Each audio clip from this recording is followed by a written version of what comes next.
Not doing exactly what I want. That's okay. All right. So I will be the first to say Mitchell and I have spoken. We have kind of met through Long's networking group, but Mark, would you mind doing? I know you are very close with Mitchell. Would you do an introduction for Mitchell? Oh, sure. I would love to. And I've known Mitchell, is it 5 or 6 years now? 2017. Yeah, 2017. It's been 6 years now. It seems like a day. And Mitchell first came through LPN during that time. And Mitchell was the guy that didn't want to network and, was looking for his next professional opportunity. And Mitchell became a very dynamic networker because he figured out the value of networking is to give value to others first. But Mitchell, I've assisted through 2 job searches and his ascension to vice president. We've come both close, both personally and professionally. And I count Mitchell as one of my dearest friends. And he's an incredible resource for everyone. He's a giving individual and one of the best men I know on the face of the planet. So with that, I give you Mitchel Forney. Thank you so much. I feel so honored to have someone else introduce me. So I do have a hard stop at noon Eastern. I guess 10 o'clock for you guys. So just let you know, I'm going to try to leave time for questions because that's kind of where the fun is. But I'm going to do my best to get through a brief presentation, just tell you a little bit about how I really got started with networking. And I have memory. I remember interviewing someone for a video production project I was being paid by my college to do. And there was a guy who was really friendly, talked about networking, and I just sort of like, yeah, whatever. I mean, that's never going to be me, just not that kind of person. I'm plenty friendly in front of people, but like, just meeting new people all the time. But it's just, no, not me. And I had this idea of networking is like feeling kind of like schmarmy and like self-promoting, and like it just sounds terrible. But I had moved to Colorado in 2016, worked from home way too much, just the total hermit workaholic. And then I left a job I'd been at for 7.5 years, and was just really not sure about myself or what I wanted to do next. And everybody kept telling me networking was the way to go, and it just sounded like torture to me. So I'll tell you a little bit more about that. I always like to show a couple things when I talk about this. This is like almost 10-year-old data now, but I just don't think it's gotten any better. You can just generally see that basically, if you ask people, hey, can most people be trusted? More and more people just say no. So we have a decreasing level of trust in the United States, and that's really important when it comes to networking and looking for a job. People are much more inclined to hire someone they feel like they know. And that doesn't have to be, Mark and I knowing each other for 6 years. It can be, well, this person knows someone that I already know. And that's where the magic of networking comes in, because it really fills in this trust gap in a big way. So you stand out from other candidates, of course. Of course, not all networking gets you a magic into a new job. Talk about that. I'd just like to share a few things. This is something that got shared with me when I was still a young man, and I ignored the half of it, which is, you'll be the same person in 5 years as you are today, except for the people you meet and the books you read. I was all into the books, but less on the people. And I just found this has really been true in my life, and networking changed my life, or was part of changing my life in a really fundamental way. Maybe not all of you will have the emotional breakthrough that I did just by getting started with networking, but it can be real magical. And so, yeah, just picking up, I'm in Colorado. I don't know many people in the state. I have no job, no network. What is a person to do? And I was doing many of the things that you're doing, going to BoulderNet, LPN, NoCoNet, the above. And it was transformational for me.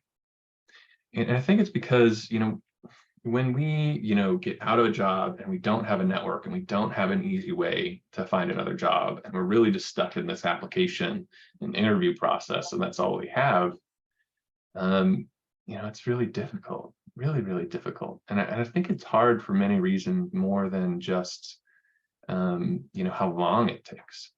I think job search is really difficult because it forces us to have to be alone with our thoughts, and to be introspective at times. And sometimes we're asking questions like, am I good enough to keep doing what I was doing?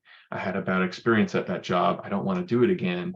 And where's the line between that crappy environment I left and having a good time at a new place, doing the things that I think I'm good at? You know, I did get promoted, or I did, I know I've done this for years, but we can have those crippling doubts. And that's normal, like losing a job sucks. It could cause us to question all kinds of things. And I still remember early on, Mark at LPN was talking about what people struggle most in job search. Pivotal moment for me. We all got the answers wrong. The number one thing people struggle with is confidence. And I know a little bit about psychology. I know that there's something called locus of control, and that generally people are happier when they're focused on the things they can control rather than the things they can't. And there's so many things in job search we can't control. We can't control who looks at our application. We can't control the mental, emotional state of the people interviewing us.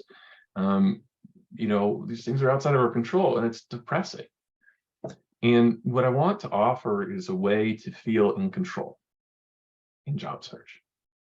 And for me, once I had my first networking meeting, which was with this amazing guy named Stefan Gessler, and he asked me a really pivotal question, perhaps one of the most pivotal questions in my life, when we networked.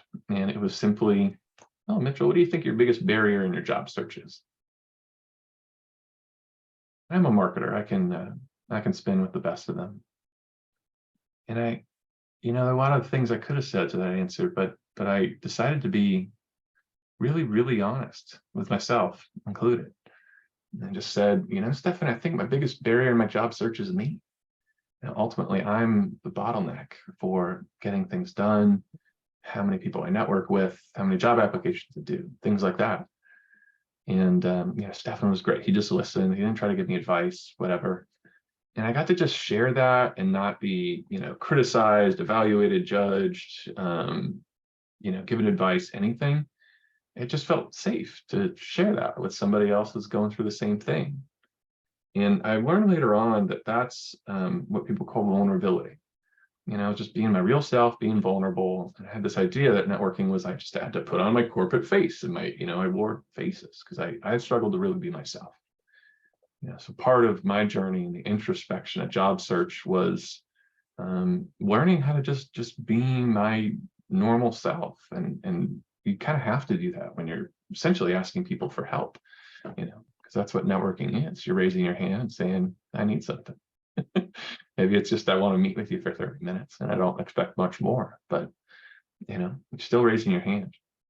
And I realized I was afraid to be the squeaky wheel. I was afraid of criticism. I was afraid of not being good enough, all kinds of things.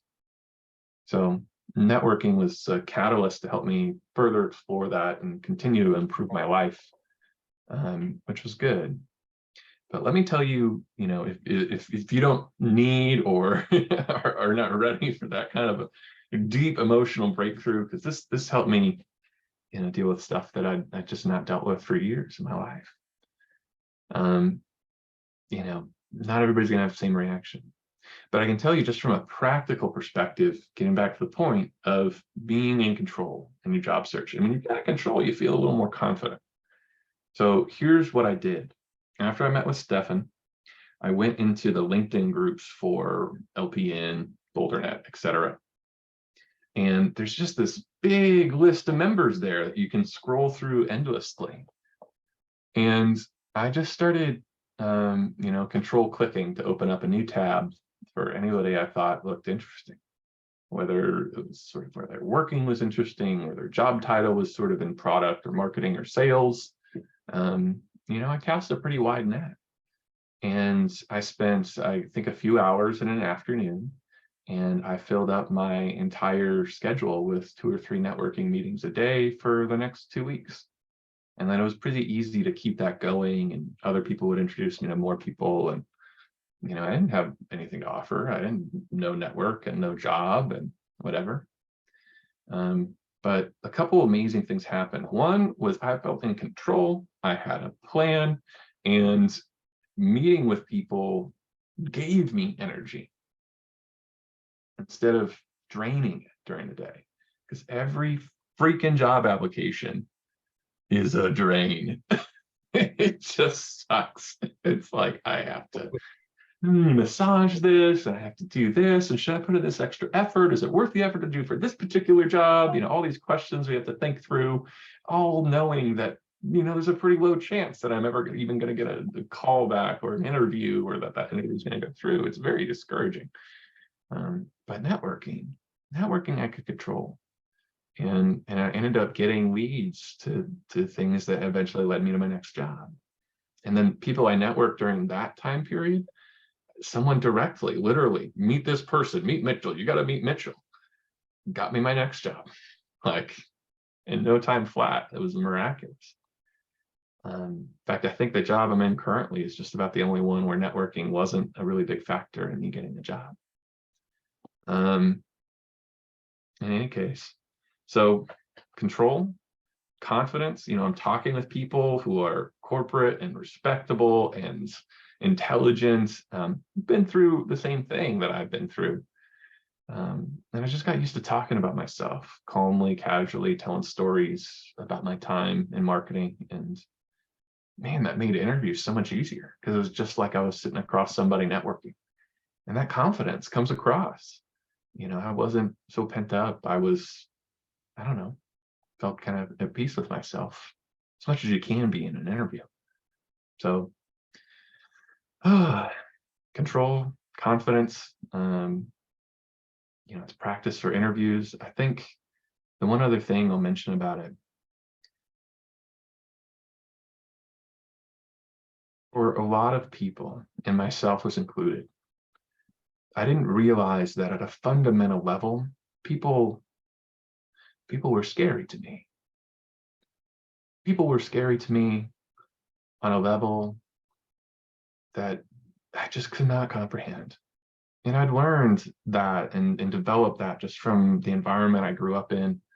You know, I was always never fully relaxed around other people. And a lot of people carry over things like that they learned in childhood that they think is normal, and it's carried over into adulthood. And I just want to say about people who are willing to network, because there are people who are not willing to network. And I got to tell you, I didn't really encounter any no's to asking to network. I got people that never responded, for sure. But not a lot of no's. In fact, none that I can think of. I did get a couple where people are just like, I've never done this before. What do you want from me? You know, like genuinely confused. And if I explained it, sometimes they were receptive, sometimes they weren't. People who want to network, they're amazing. Anybody who is willing to network is someone that has been helped by networking before. And there's no way that they can pay back the people that helped them. The only way they can help is by paying it forward.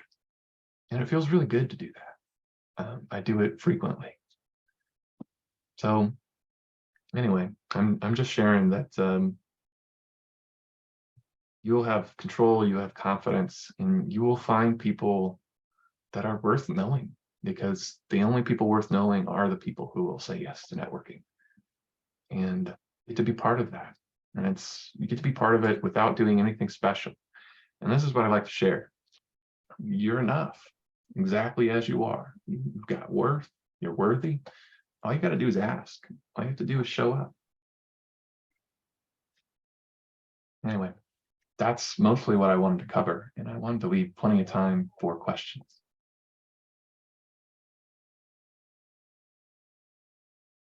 Mitchell, would you say that some or part of what you're calling networking would fall under the category of what used to be called sort of informational interviews? Was that some of it, or was it primarily, you know, contacting people under, that signed up with networking sheets at networking events? Now I don't know if I'd call it informational interviewing, Okay, simply because I never went in with an agenda. okay, And the reason for that is I wasn't carefully selecting out people who are going to deliver me expert information and tell me, whatever. Maybe they work something cool and I can ask them, work somewhere cool that I might want to work. I can ask them a few questions. But otherwise, for the most part, it was just getting to know them. They get to know me.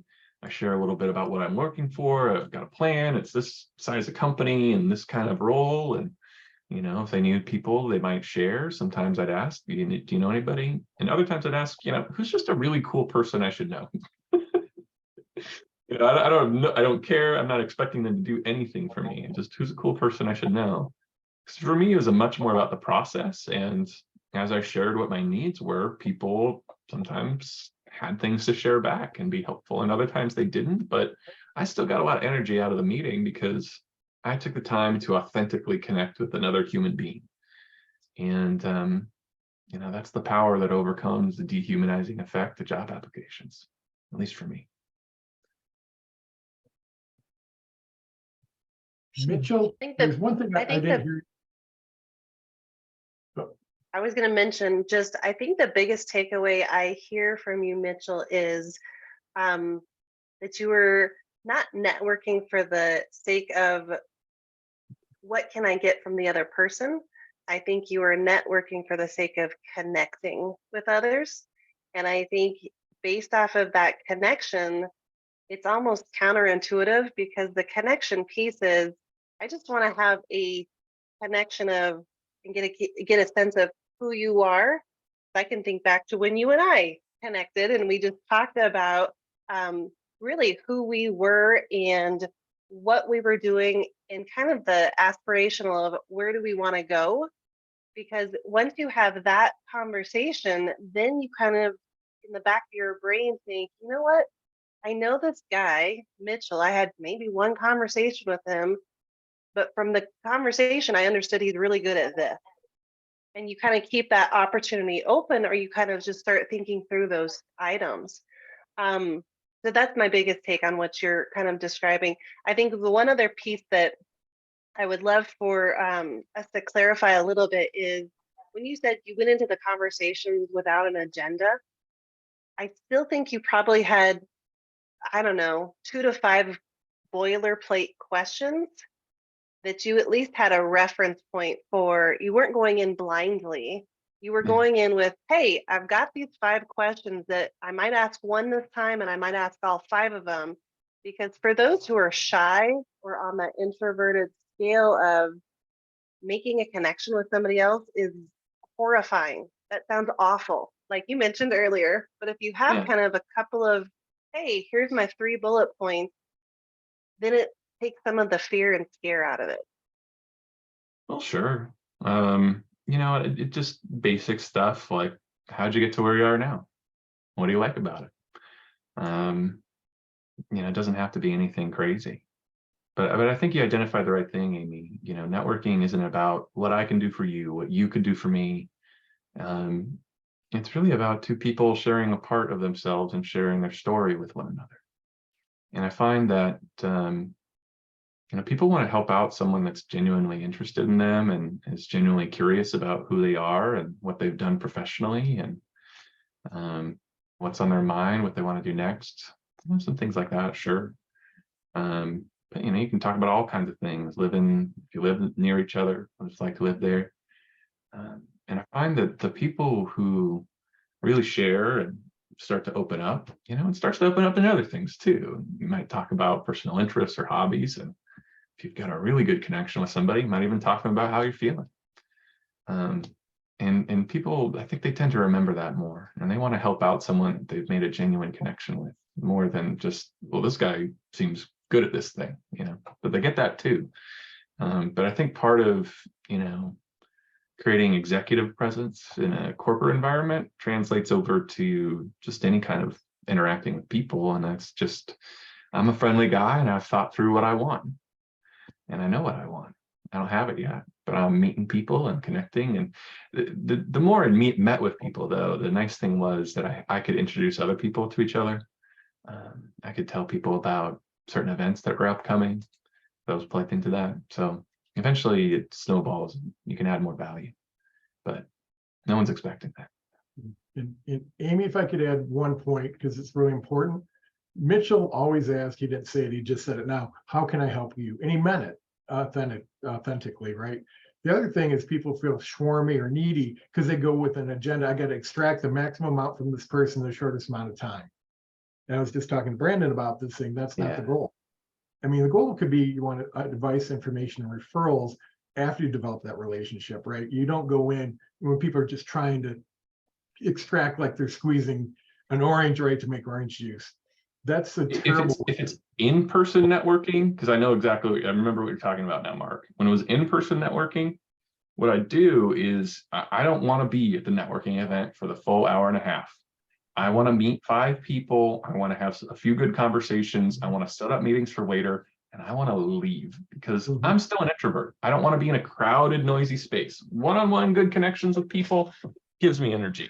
Really busy, crowded, noisy place, not so much. So what I would do is I would weaponize my introversion, okay? And I would walk up to someone and I'd say, hi, my name's Mitchell. What's your name? Okay, great. What are you doing here and how can I help?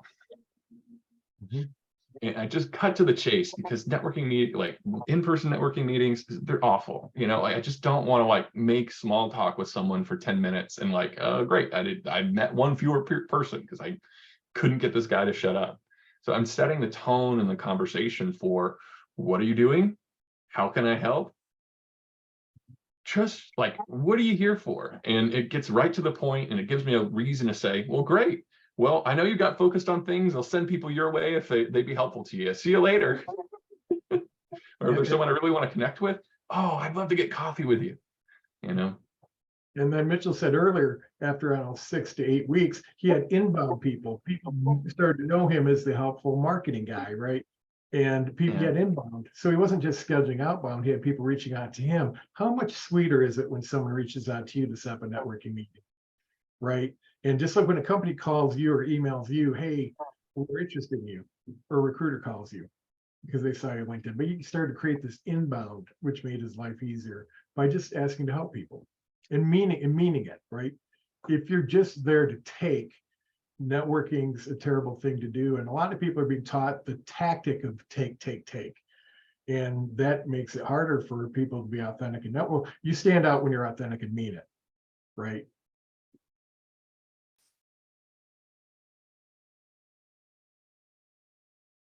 What else?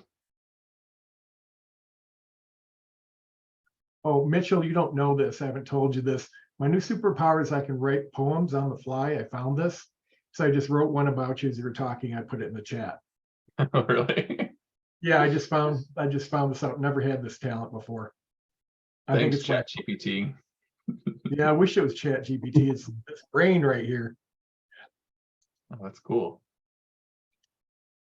Well, thanks, Mark. Are there any questions for Mitchell or any reactions or kind of situational scenarios of, hey, I can apply this to my life by this? Because there's also some value in just sharing our experiences with each other that triggers others' thinking. When I moved to Colorado, Boulder, actually, 12, 15 years ago, I did actually what Mitchell was talking about. I would do that, go to the group, and my direct question was, like, hey, this is who I am. Who can I introduce you to? And it was a time when I was wanting to grow my network, and I would just meet those people, go through, that group, and then set up those one-on-ones afterwards. So I appreciate what you're saying, Mitchell. And there's a couple of books out there. Great minds, Andre. Yeah, thanks. It's not who you know, it's who knows you. And so it was always like, I always asked the questions first so that I could guide where it went versus asking those small talk questions like Mitchell was talking about. I would always be like directing where that conversation would go. That's what helped me. There. Yeah, as I said in my intro, I mean, definitely the thing that got me, I'm a total introvert, and the thing that got me over the hump was sort of tapping into that law of reciprocity that, the more you give, the more you get, right? And so if you're trying to get something, just give more, right? And, most people, I think, are good and giving. And so, there's that whole Good Samaritan thing. And if you just put yourself out there, people want to help you out, right? If you're willing to be vulnerable, and kind of put yourself out there about, this is what I need and how can I help you, then they'll be very willing to, be reciprocal in trying to help you back. So, yeah, just put yourself out there. Because everyone's been there, right? Everyone's been between jobs, right? Everyone can empathize, everyone can sympathize with where you're at. So. Mitchell, I took the liberty to add your email, your contact information in the sign-in sheet. Okay, great. Thank you. Yeah, welcome anybody to reach out if you want to connect. So Mitchell, I just wanted to say, I'm sorry if I interrupted somebody. I just wanted to say, I could so relate to so much of what you were saying because I abhor networking. I abhor being in a room full of strangers. It's like being at a party and you don't know anyone, and that will just send me off into a corner and just alone. And I can't stand small talk. So I really like your approach to, I could see myself forcing myself out of my comfort zone to go up to people and say, how can I help you? Things like that. And then and what you said about meeting 5 people and getting the heck out of there, totally, that is so me. And if I were to do any networking events, which like I said, I avoid like the plague. Yeah, that would be how I would do it. And just set up one-on-one meetings for later or whatever, or, let's get, let's talk over coffee, something like that. Take the old Irish exit and follow up with an email. Yeah, exactly. Yeah. Just thank you. You made it so that I think I could survive networking events. Not sure, but probably I could survive them. That's great, Michelle. And that's the thing. Introversion, where we get our energy, it's different from social anxiety. Introverts and extroverts can have social anxiety. Yeah. But if you're willing to authentically connect, it's just so much easier. There's no acting or putting on a face or anything. It's just show up and be myself, be genuinely curious. And that's what introverts are great at, Right. I'm curious. I can ask deep questions and have a meaningful conversation, and that stands out to people. Yeah. I probably have time for one more question. Then I need to. I've got a big client meeting, a large health plan. So. I'm sorry. Go ahead.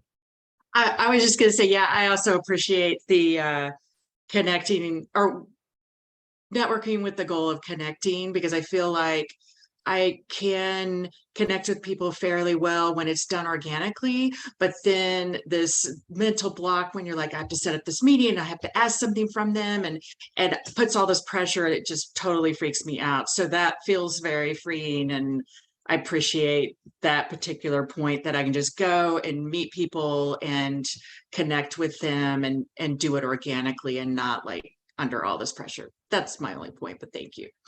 Thanks, Julie. Yeah, Well, for me, Mitchell, it was Go ahead. the meeting itself is the benefit. One last one, Don. No, I just want to, this is Don. I want to thank you so much for helping us today. I think we're all introverts to some extent. Everybody's both. Yeah, I think we'll let you go. Thank Okay. you so much. Thanks so much. And please reach out, guys. And take care. Okay. Yeah. Okay. And you can stop recording. Yeah. And Amy, back to you. So we can still